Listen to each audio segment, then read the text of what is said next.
Suffocation से और gutter की बदबू आने से बच्चे बेहोश हो गए। एक एक 1.5 लाख रुपए जो ले रहे हैं, 1-1.5 लाख रुपए यहाँ से बच्चों से ले रहे हैं। भाई ठीक अभी हो? हमारे पास में टोटल 6 मरीज है। ठीक हो? और शिक्षा का बाजारीकरण बंद करो, बंद करो, बंद करो। अरे निर्मल गहलोत मुर्दाबाद, मुर्दाबाद, मुर्दाबाद। नमस्कार दोस्तों, आपको याद होगा दिल्ली के कोचिंग का हादसा, या भूल गए हैं? वैसे हमारी याददाश्त बहुत कमजोर होती है, इंसानी याददाश्त बहुत कमजोर होती है और हम अक्सर बड़े बड़े हादसों को भुला देते हैं। वह हादसे तब याद आते हैं जब दूसरा हादसा होता है या वैसा ही कोई घटनाक्रम घटता है। आपको याद दिला दूं कि मानसून का दौर था, भारी बरसात हुई थी और दिल्ली के कोचिंग में पानी भरने से कई स्टूडेंट की जान चली गई थी। वह घटना होने के बाद में तमाम कोचिंग संस्थानों की जांच का अभियान चला। त्वरित रूप से टीमें जाने लगी नगर निगम की। जयपुर में भी ऐसा ही हुआ। खुद महापौर निकली कोचिंग संस्थानों को जांचने, कमियों को जांचने। क्लास में खड़े होकर फोटो आई, वीडियो जारी किए गए और उसके बाद में तमाम बातें भुला दी गई और प्रशासन और सरकार की जो जिम्मेदारी थी कि क्या बार बार में यह बात नहीं जांची जाए कि क्या नियमों का पालन हो रहा है या नहीं हो रहा है, लेकिन सब बातें भुला दी जाती हैं। अचानक अब 15 दिसंबर की रात को एक घटनाक्रम होता है जयपुर के एक निजी कोचिंग संस्थान में। अब उस कोचिंग संस्थान का नाम आप सुबह से अखबारों में ढूंढ रहे होंगे, आपको नहीं मिला होगा क्योंकि व्यवसायिक मजबूरियां होती हैं अखबारों की कि कोचिंग संस्थान का नाम नहीं लिखकर एक कोचिंग संस्थान लिख दिया गया, जबकि जयपुर में ऐसे सैकड़ों कोचिंग संस्थान चल रहे हैं। तो एक कोचिंग संस्थान कौन सा? जी हां, हम बताते हैं कि वह कोचिंग संस्थान है उत्कर्ष क्लासेस। अब यह कोचिंग संस्थान में जो घटनाक्रम घटा उसमें अचानक एक के बाद एक स्टूडेंट बेहोश होने लगे और उन्हें तुरंत अस्पताल तो पहुंचा दिया गया, लेकिन उसके बाद का घटनाक्रम है वह ज्यादा शर्मनाक है। शर्मनाक इसलिए कि आप पुलिस की जो जिम्मेदारी है वह देखिए कि पुलिस क्या कह रही है। एक अधिकारी कह रहा है कि मिर्ची की धांस आने से छात्र छात्राएं बेहोश हो गए। एक पुलिस अधिकारी कह रही है कि कोई लीक हो गई गैस, इसकी वजह से छात्र छात्राएं बेहोश हो गए। एक कह रहे हैं कि खिड़कियां बंद थी इसलिए एसी के जरिए यह गैस अंदर आ गई।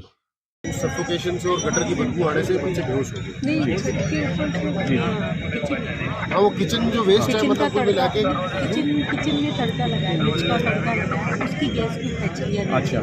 और अब आप पूछिए इन पुलिस कर्मियों से कि आपको जांच इस बात की करनी थी कि आखिरकार यह हादसा हो क्यों रहा है। आप तो पहले ही सफाई देने लगे बिना जांच की, जैसे तो पुलिस वाले विशेषज्ञ थे, जाते ही सब कुछ पता लग गया। दरअसल यही वजह होती है कि यह सब कोचिंग संस्थान लाखों रुपए की फीस ऐंठने के बावजूद एक एक क्लास में 300 से 800 बच्चों को बिठाते हैं। अब आप सोच सकते हैं, यह तो शुक्र मनाइए कि 17 दिसंबर को सरकार वर्षगांठ मना रही है। यह हादसा सिर्फ बेहोशी तक होकर रह गया और छात्र छात्राओं के साथ कोई अनहोनी घटना नहीं हुई, वरना सरकार के दामन पर बदनुमा दाग लग जाता। यह उत्कर्ष क्लासेस की बात नहीं है। आप किसी भी कोचिंग में जाकर देख लीजिए, कोई नियम कायदों की पालना नहीं होती। या तो कोचिंग संस्थान अंडरग्राउंड में चल रहे हैं जहां वेंटिलेशन की व्यवस्था नहीं हो, और अगर ऊपर भी चल रहे हैं पहली दूसरी मंजिल पर, तो एक एक हॉल इतने बड़े बना दिए जिनमें 700-800 स्टूडेंट तक बिठा दिए जाते हैं। अब मान लीजिए कोई बड़ी घटना हो जाए तो 700-800 स्टूडेंट अगर एक साथ बैठे हैं और एक ही बाहर निकलने का रास्ता है, तो वहां क्या स्थिति हो सकती है। दरअसल कोचिंग एक तरह से कब्रगाह जैसी स्थिति बना के रखते हैं।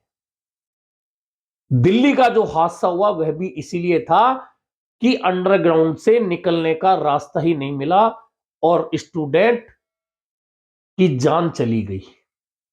बाद में लीपापोती करते रहिए, जांच करते रहिए, सील करते रहिए, लेकिन जो चला गया दुनिया से क्या वह लौट कर आएगा? यहां का वह भी सेम पैटर्न रहा। कहा जा रहा है कि जिस जगह यह हादसा हुआ उस जगह 800 स्टूडेंटों को बिठाया जाता था, लेकिन जब यह हादसा हुआ तब 350 स्टूडेंट ही मौजूद थे। इसके बावजूद बेहोश छात्र छात्राओं को बाहर निकालने में परेशानी का सामना करना पड़ा क्योंकि रास्ता एक ही है। अब उस पर पुलिस जांच करने के बजाय कोचिंग संस्थान का पक्ष लेकर अलग अलग बयान दे कि मिर्ची की धास आ गई, सीवर की बदबू गैस आ गई, इसलिए अलग अलग बयान दे। तो अगर मिर्ची की धास क्लास में पहुंच रही है तो यह क्या सबसे बड़ी कमी नहीं है? क्या रसोई घर में क्लास चल रही थी?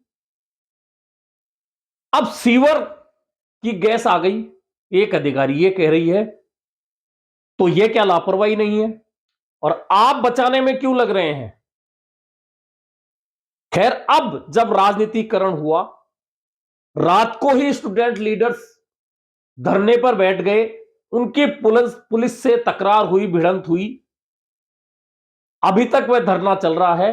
अब सुबह जाकर नगर निगम की आंख टूटी है, नींद खुली है और उन्होंने कोचिंग संस्थान पर सील लगा दी है। कहा है जब तक जांच नहीं हो जाएगी तब तक इस कोचिंग को नहीं खोला जाएगा। हालांकि स्टूडेंट जो कोचिंग में पढ़ने वाले थे उनका कहना है अगर सील नहीं खुली तो हमारा भविष्य चौपट हो जाएगा। सबका अपना अपना पक्ष है।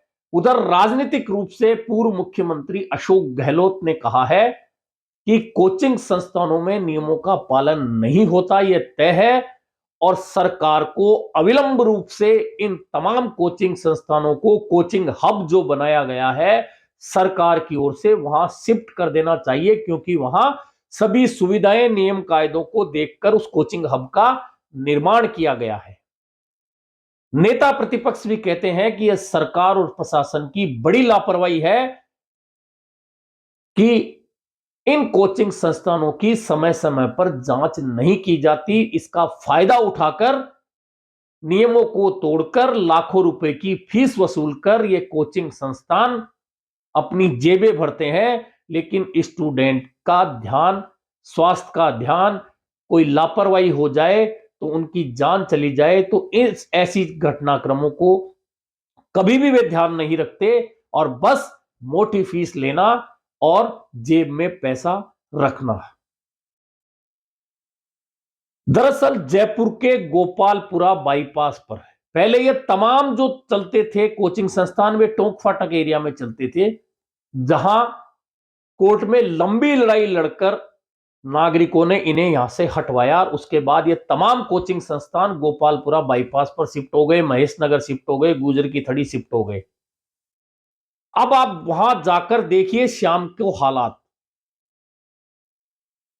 वहां सड़क को 16 लेन की बना दिया गया है, दुकानों को तोड़कर, व्यावसायिक प्रतिष्ठानों को तोड़कर 16 लेन की सड़क बना दी गई है। लेकिन जब कोचिंग संस्थान छूटते हैं तो वहां का आलम यह होता है कि 2 लेन की सड़क भी निकलने को मुश्किल से बचती है।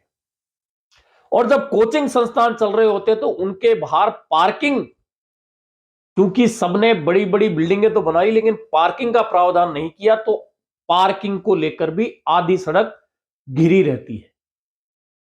अब निगम, जेडीए, जिला प्रशासन, पुलिस क्या इस बात का जवाब दे सकती है कि नक्शे पास करते समय पार्किंग का जो प्रावधान दिखाया गया था इन बिल्डिंग में क्या वह पालन हुआ है? क्या बिल्डिंग बायलॉज का पालन हुआ है? लेकिन जेडीए और निगम गहरी नींद में रहते हैं, क्योंकि बात व्यवस्थाओं की है। व्यवस्था देकर व्यवस्था के जरिए निर्माण हो जाते हैं बिल्डिंग के, और निगम जेडीए के अधिकारी आंखें मूंद लेते हैं। और ये कोई एक जगह की बात नहीं है, सिर्फ कोचिंग संस्थानों की बात नहीं है। जितने भी व्यावसायिक कॉम्प्लेक्स बनते हैं, रिहायशी कॉम्प्लेक्स बनते हैं, अधिकांश जगह बिल्डिंग बायलॉज का उल्लंघन होता ही है। और वह ध्यान कब आता है?